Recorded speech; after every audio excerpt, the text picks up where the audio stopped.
good day, YouTube, and welcome to Bishop's Blast. I'm your host, Dr. Mebang, where we are going to dive into what I consider a sanitized version of a YouTube channel that talks about all things firearms related. Now, I'm not a subject matter expert by any stretch of the imagination.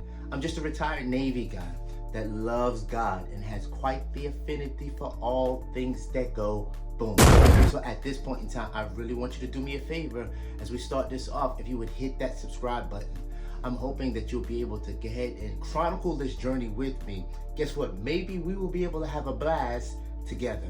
And since I'm already asking for favors right off rip, why don't you get do me one more quick favor? If you would tap that subscribe button, that like button, so that we will be able to share this channel, and so everyone will be able to get this same benefit. So as we get ready to go in to Bishop's Blast, come on, take this journey with me. Let's get it in. Today, we're actually going to go into what my everyday carry. What does Dr. Mebang carry every day? What is his EDC? My EDC, similar to some of you, it may vary. It depends on where I'm going, and where it may vary. It depends on what apparel that I'm wearing at that specific time. So I don't necessarily have one EDC and one everyday carry firearm. So I do have somewhat of a rotation, but I do have one specifically that I rock pretty much 80% of the time, and it's because it checks most of the boxes for me. And I'm just gonna go ahead and share that one with you right now. That one is actually the Heckler & Koch, the H&K Vp9 Sk. The Heckler & Koch Vp9 Sk. Show you that we have a cleared firearm, point in safe direction, shoot. The Heckler & Koch Vp9 Sk. I have quite the affinity for this firearm.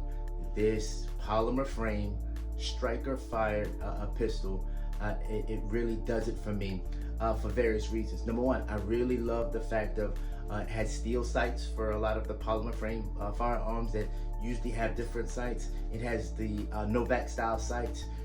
My flavor might be different for different people. I have it blacked out in the back, but I love that.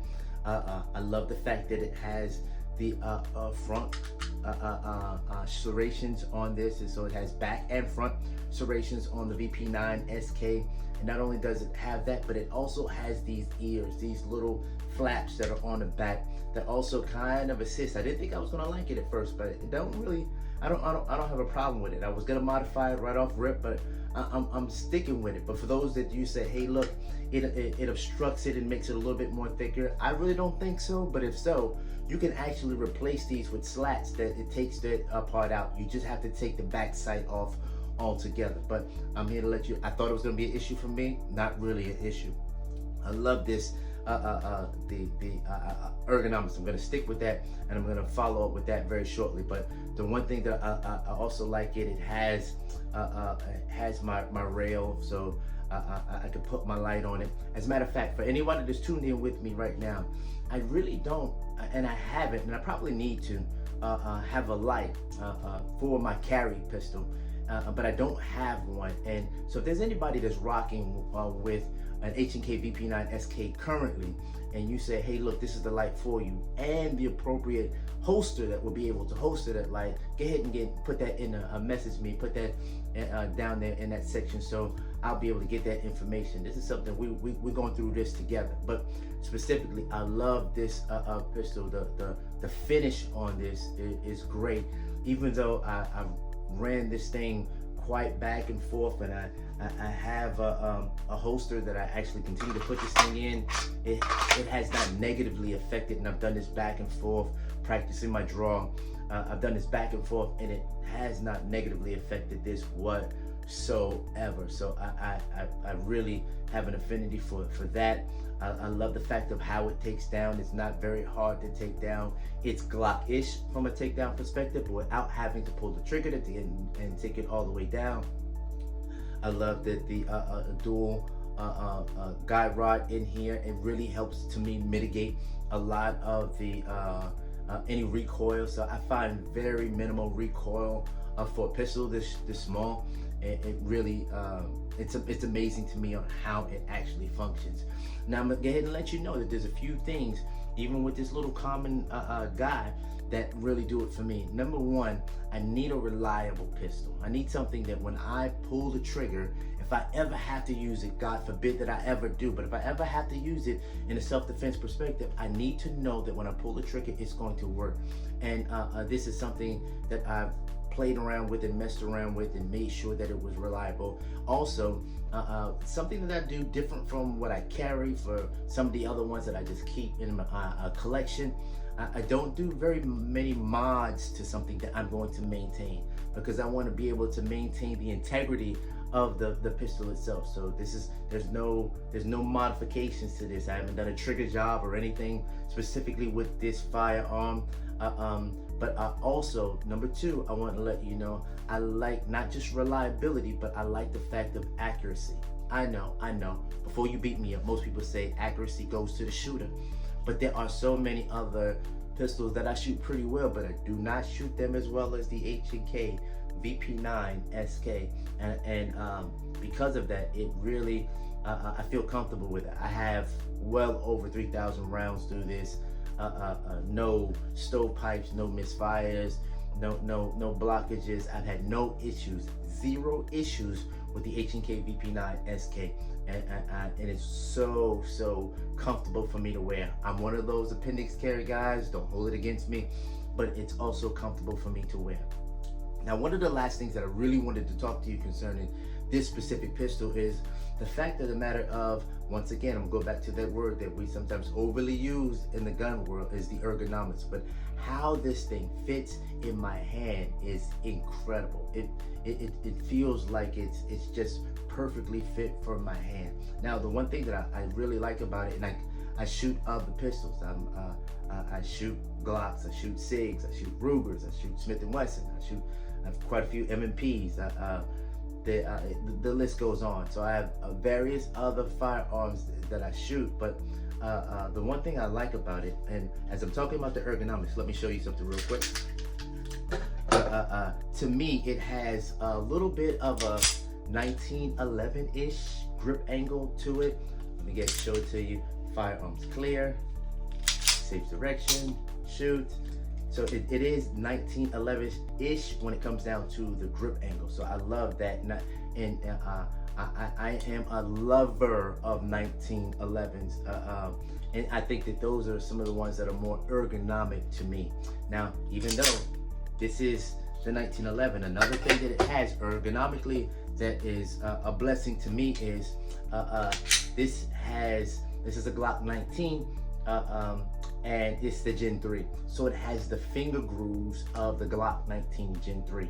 The one thing that I like about it, firearm clear, safe direction. The one thing that I like about it is those finger grooves. Some people say it's different because, you know, I'm pretty sure everybody's hands are not the same. I'm not a huge guy, but I'm not a small guy. So I have the average size guy hands, and it kind of, the finger grooves work perfect for my hand. So that being said, when I go back to the H&K Vp9 Sk, still clear. When I go back to this fits perfectly in my hand. It's almost like Heckler & Koch, y'all use me as the model to create this thing. So I'm so thankful for it.